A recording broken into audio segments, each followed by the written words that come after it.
So I like this course because it's not just that it's war and that's all you study, because obviously war is something that affects near enough every single aspect of life. So you can look at war and how it affects civilians, you can look at war and how it affects the culture of a country, and sometimes it literally is a complete shift. So looking at countries before and after the First World War, changes of parliaments and whole governments, and so it's such a catalyst. It's such an interesting thing to study.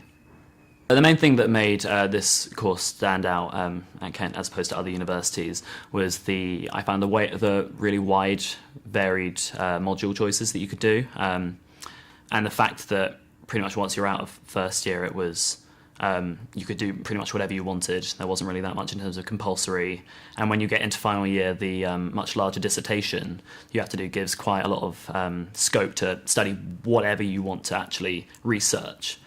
Which you might not find at other universities.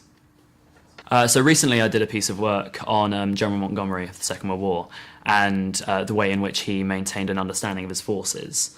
And it was interesting to see how he maintained a good relationship with his generals and the soldiers who fought under him, and how he didn't try and sort of keep a distance. He wanted to very much be viewed as a soldier's soldier, which I think was very interesting to look at.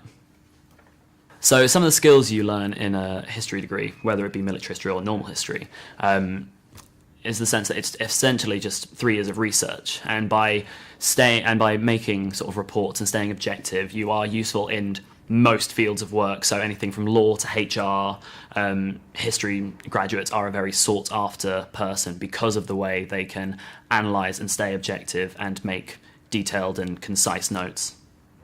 So after I graduate, I'm potentially looking to go into teaching. Not 100% sure on what kind of age group, but I know that I am already interested in that kind of sphere, and if I could try and use some of the knowledge I've got on my course to try and widen the interests of pupils, I think that would be really interesting. But alternatively, I'm potentially interested in working in civil service, public sector, something like that, because history is actually incredibly versatile.